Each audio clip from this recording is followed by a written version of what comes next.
জয় বাংলা, জয় মামাটি মানুষ, জয় মমতা ব্যানার্জি। কি সবচেয়ে উপরে আমাদের জননেত্রী মমতা ব্যানার্জি আছে। নেই, চুলো নেই, চাল নেই, আবার সেই 71 এসে গেছে, আবার সে সব ঠিক হয়ে যাবে। সবচেয়ে উপরে আমাদের জননেত্রী মমতা ব্যানার্জি আছে। জয় বাংলা, জয় মামাটি মানুষ, জয় মমতা ব্যানার্জি। কিচ্ছু কালকে বলেছে কিচ্ছু হবে না, 15 দিনের মধ্যে সব ঠিক হয়ে যাবে, 15 দিনের মধ্যে। জয় বাংলা। নমস্কার বন্ধুরা, আমি রাজু ঘোষ। ইতিমধ্যে আমি যে সনাতনীদের যে আঘাত করেছি এবং হিন্দু শাস্ত্রের যে অবমাননা করেছি, মহাশিব মন্দিরে মাংস খেয়ে, সম্পূর্ণ ভুলই আমার। তো আজকে আমার পরিবার, আমার ওয়াইফ, আমার মা বাবা সব নির্ধারণ করছে আমার উপর যে আমি একজন খেটে খাওয়া এবং সামান্য একটা পরোটা বিক্রেতা। তো আজকে কিছু কথা বলছি। ব্যবসায়িক প্রবচনায় আমি জয় বাংলা বলে ফেলেছি অনেকবার, অনেক কটূক্তি ভাবেই বলেছি, অনেক রকম ভাবেই বলেছি এবং জয় শ্রীরাম বলিনি। কিন্তু আমি বুঝতে পারি যে আমি হিন্দুত্ববাদী।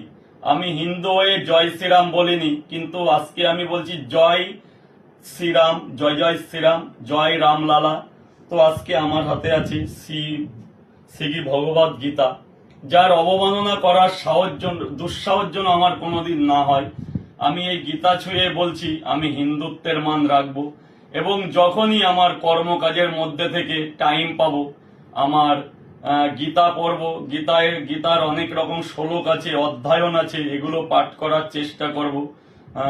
গুরু পরম্পরা যেগুলো আছে, গীতার শ্লোক 37 আছে, নানা রকম শ্লোক আছে, এগুলো আমি আস্তে আস্তে অধ্যয়ন করার চেষ্টা করব এবং এর মধ্যে থেকে আমি আমার হিন্দুত্ব জাগরণকে চেষ্টা করব।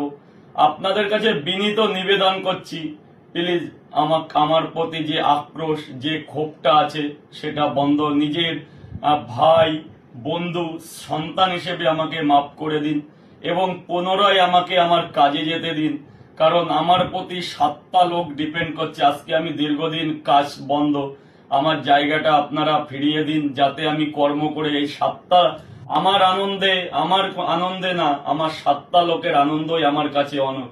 আজকে আমার বাড়িতে প্রচুর প্রবলেম, তো 7টা লোকের সংসার চালানোর দায়িত্ব আমার, তাদের মুখের হাসি ফোটানোর দায়িত্ব আমার, তাদের সুখের দায়িত্ব আমার, তাদের দুঃখের দায়িত্ব আমার। তো আজকে আমাকে মার্জনা করুন এবং আমাকে পুনরায় আমার কাজের জায়গাটা ফিরিয়ে দিন।